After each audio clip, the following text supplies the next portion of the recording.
All right. So 1, 2, 3, 4, 5, 6, 7, and number 8. Now you turn it to me. Okay. So my speech today is going to be about conflict resolution amongst couples.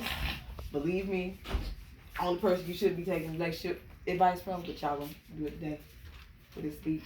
But did you know that amongst most couples that you can avoid conflict by simply using communication with active listening skills, as well as taking the time to use self-soothing techniques such as taking a walk, maybe even listening to some music to calm yourself before you speak on situations that's at hand. And always remember that your conflicts can also serve as a learning tool within your relationship to progress within your relationship. Restart? Okay. When you find yourself in another compromising situation with your spouse and you think that silence is golden, it's not. Always take the time to communicate with your partner. Oh man. Remember that when you're communicating with your partner that you always want to use your active listening skills. Never just blame them for what's going on in the situation.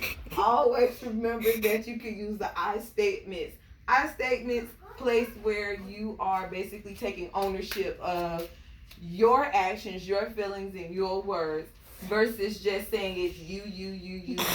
Never blame the person. Always discuss the behaviors. Especially if it's a behavior that always reoccurs, you want to make sure that you point out that it's something that occurs or when it occurs.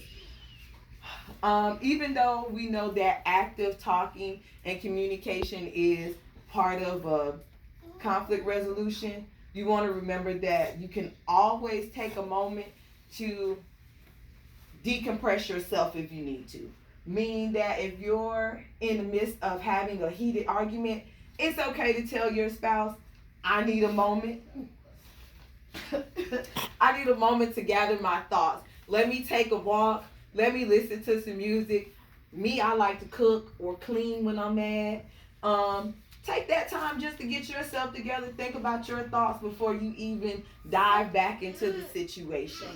Always remember that when you're taking that moment to yourself, that you don't always have to vent to someone else. You can vent to yourself. All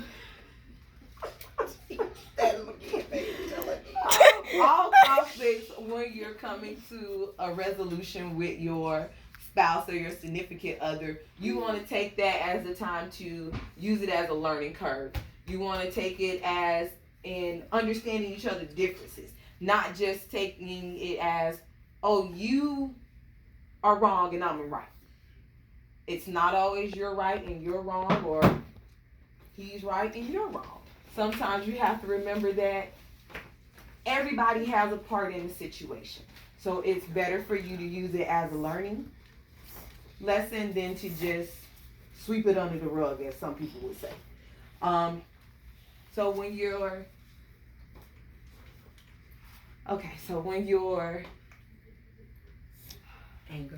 anger has pushed forward over your conflict resolutions, you want to take that time to just think about all the situations at hand, not just your, as you would say, your own opinions. You want to think about both sides of the situation and go from there.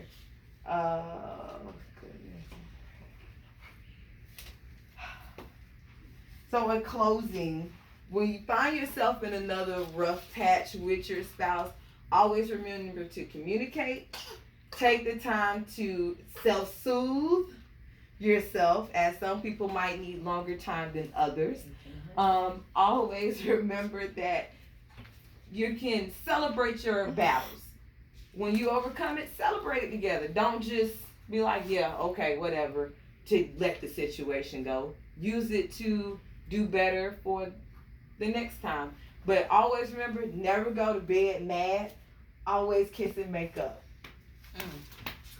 Amen. Always have that 1800.